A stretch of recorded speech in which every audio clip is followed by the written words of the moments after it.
Hi, somebody asked me a question about the existence of consciousness. The question reads, I was hoping for clarity on the reason for the existence of consciousness.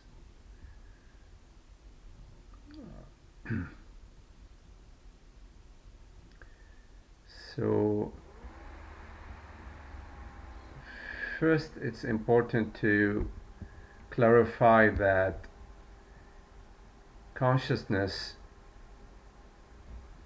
is an experience, it is not a concept.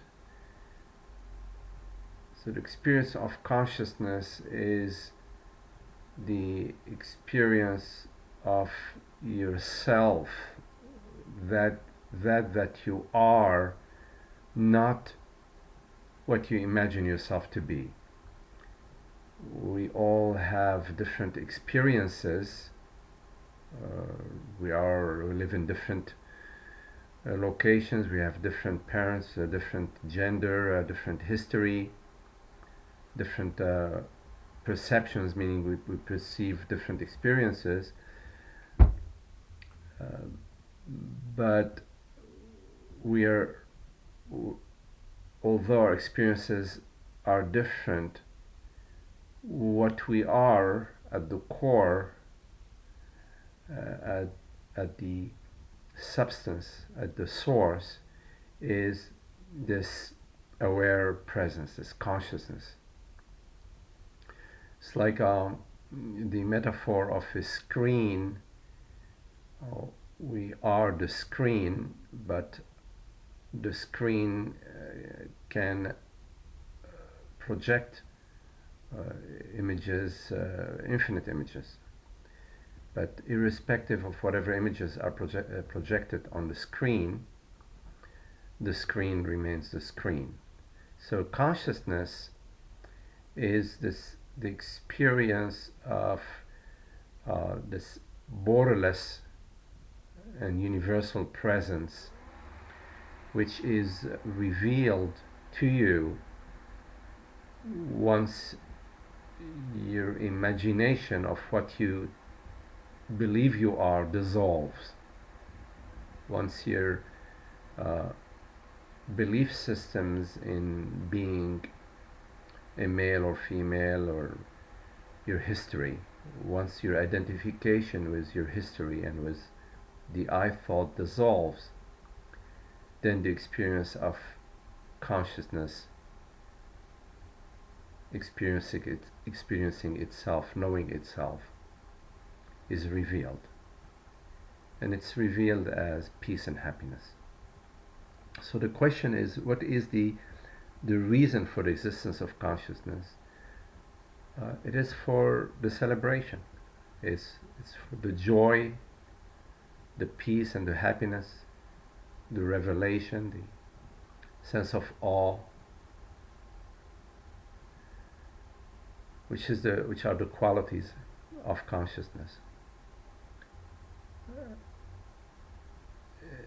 The mind operates along a linear dimension, the dimension of time and space, and operates in the realm of causality. A causes B, causes C, causes D. While consciousness operates in all realms simultaneously.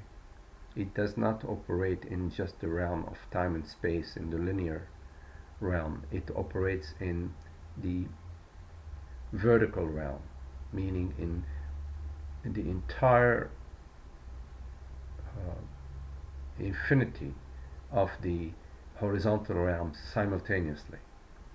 So consciousness, that same consciousness, universally perceives all perceptions, whether perceptions are through somebody in India who is looking at the Ganges, or somebody in the Himalayas who's looking at the mountains, or somebody in the Sahara who's looking at the desert. Irrespective of whatever the perception is, it is that one consciousness that is perceiving all perceptions, which refers to its omnipresence. So consciousness can revel, enjoy itself in all its manifestations, and as the source itself. As the source itself, consciousness is peace and happiness, is inner tranquility, is the radiance, is like the sun, the source, and it shines its light onto all experiences. And in the process of shining the light onto all experiences, it enjoys the experience. What gets in the way of this enjoyment, seemingly, is the belief that consciousness is separate and personal. The belief that consciousness is separate and personal is a contraction, and contracts the psychology and contracts the physiology. It contracts at the mental state, creating fears and anxieties and all sorts of opposing thoughts.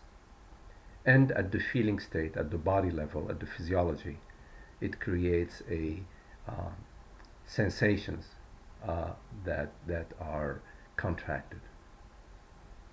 But the entire show, the entire display, the sensations, the thoughts, the meditations, the contractions, occur as consciousness. They are made out of consciousness. This is consciousness experiencing itself that way. And through the contraction, it reminds itself of the freedom, and therefore releases the contraction and finds itself in its natural state, that of freedom, joy, peace, and happiness. Thank you for your question.